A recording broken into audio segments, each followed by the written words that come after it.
From Lagos, the nation's commercial capital, this is the News at 10. Live from Channels Television.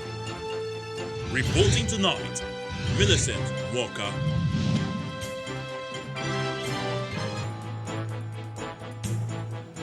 Hello and welcome. World Health Organization declares coronavirus outbreak a global pandemic, calls on governments around the world to take urgent and aggressive action to stop spread. Speakers call for immediate action at CBN consultative meeting on possible interventions to save the nation's economy following impact of coronavirus. New Emir of Kano, Aminu Ado Bayero, receives letter of appointment from the Kano state government, says his appointment is from God. And film producer Harvey Weinstein sentenced to 23 years in prison for rape and sexual assault. Plus, we have business, sports and news from Abuja, the FCT later, international news from our London studios. On business news tonight, the National Bureau of Statistics says Nigeria's total capital importation grew 42% in 2019, but declined in fourth quarter of the year. And on sports news tonight, the Nigeria Football Federation re-emphasizes commitment towards achieving safer environment for league football. And from Abuja, bill to ban importation of generators into the country passes first reading in the Senate.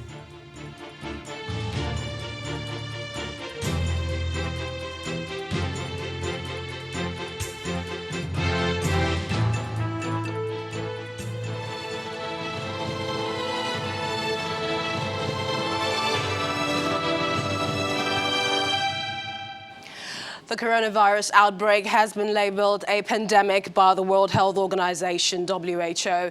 WHO Chief Dr. Tedros Ghebreyesus says the number of cases outside China had increased 13-fold over the past 2 weeks. A pandemic is a disease that is spreading in multiple countries around the world at the same time. However, Dr. Ghebreyesus says that calling the outbreak a pandemic does not mean the WHO was changing its advice about what countries should do. He called on governments to change the course of the outbreak by taking urgent and aggressive action. We have never been before seen a pandemic sparked by a coronavirus. This is the first pandemic caused by a coronavirus. In the days and weeks ahead, we expect to see the number of cases, the number of deaths, and the number of affected countries climb even higher. WHO has been assessing this outbreak around the clock, and we're deeply concerned both by the alarming levels of spread and severity and by the alarming levels of inaction.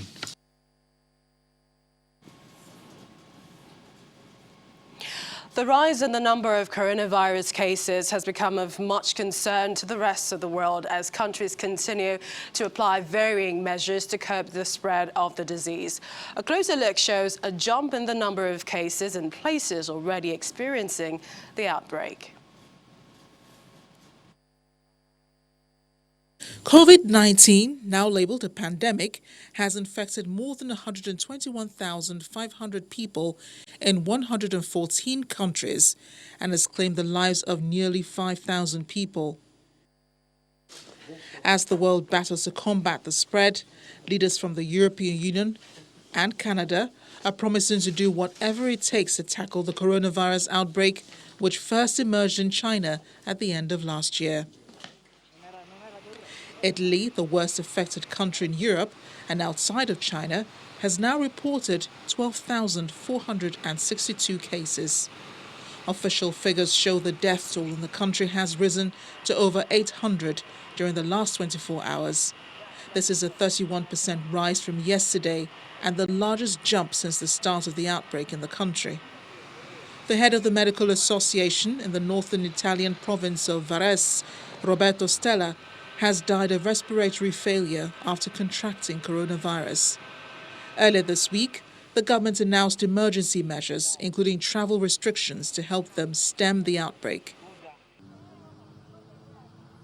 Elsewhere in Europe, the number of confirmed cases in the UK has now reached 456, the biggest rise in a single day.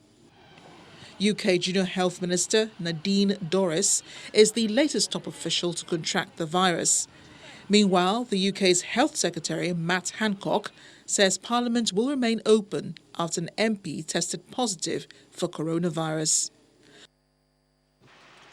Russia has decided to suspend most flights to and from Italy, Germany, France and Spain over the coronavirus outbreak starting Friday. Russia says it will stop issuing tourist visas to Italian citizens to prevent a spread of the virus. Other countries such as India and Uganda have taken similar actions. In Iran, another major hotspot, the death toll has reached 354, a rise of 63 in the past 24 hours. First Vice President Ishaq Jahangiri is among a long list of top officials to have contracted the virus. The virus has continued to spread in the United States, with the number of cases exceeding over 1,000. Cases have appeared in new countries including Côte d'Ivoire, Bolivia and Turkey, while Indonesia, Belgium and Sweden have recorded their first deaths. Meanwhile, 4 children and 2 adults who had contact with the coronavirus index case in Lagos have been quarantined by the state government. The State Commissioner for Health, Professor Akin Abayomi, says the first test carried out on them was negative, but another test will be conducted within the next 48 hours for a final confirmation. Professor Abayomi adds that the contact has been established with the 2 people that had been in the Turkish airline with the index case who were earlier declared unreachable. He also adds that another test will be conducted on the index case within the next 2 days before he is finally released. We've admitted a family of 4 children and their teacher who came from the United States, but apparently they were in close proximity to somebody who had coronavirus infection. So we've had them in isolation for the past 2 days. Their first test is negative. So we're going to repeat that in 48 hours and see what happens. We also have another gentleman from the United Kingdom. So we're going to run his tests sometime today. The situation at the moment, it remains the same. 1 index case and 1 positive as a result of contact with the index case, and that's it. There was a time on his admission where he was getting respiratory symptoms and he wasn't feeling very well, and we made a decision to use one of these antiviral drugs that we use in HIV, and we started it, and within 24 hours he responded. Now, what we're waiting for now is for his immune system to clear the virus. He cannot leave our premises until we do not detect any virus in his nasopharyngeal tract, which is his mouth, his nose, and the top of his lungs. Okay, we will keep testing until it's 0, which means he's no longer contagious. All right, so while he's better, he's not better for community. In another number of days, that virus load will probably become undetectable. The day it becomes undetectable, we'll count another 2 days, and then we'll retest. And if he's got 2 negatives, then we discharge him. Let's get more insight into this latest development on the virus outbreak. And we're now being joined live from our studios in Kano by the Dean Faculty of Infection Control at the Bayero University, Kano, Professor Abubakar Sadiq. We'd like to thank you for joining us on the news at 10. I mean, the WHO didn't want to get to this point, but they did, declaring it a pandemic. What does this mean for Nigeria and the global community? Okay, thank you very much for asking me. What it means for the global community is not much different from what it meant when WHO declared it as public health importance and public health emergency of international concern, except for the fact that the WHO expects countries to be more serious and carry out more actions in trying to contain the epidemic. Now, for a country like Nigeria, with a large population, we're about 200 million people, and therefore any emergency, especially that is transmitted through the respiratory system, is a source of concern for the government and the general public. WHO has always been advising countries to be able to detect, to test, to treat, to isolate, to trace, and then to mobilize its people towards carrying action in order to contain the epidemic within their communities and within the countries. So now that WHO has come out to say that it is a pandemic, it is not too different from what it has been earlier, but only that WHO is concerned because of the rapidity with which this disease is spreading, coupled with the severity it is assuming, claiming lives, and then incapacitating many people and disrupting a lot of social activities as well as economic activities across different countries of the world.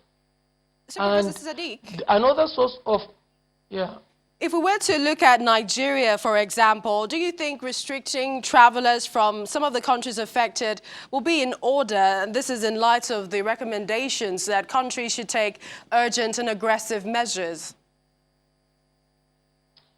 Well, one very important thing that countries can do is to be able to detect these suspected cases at the different points of entry.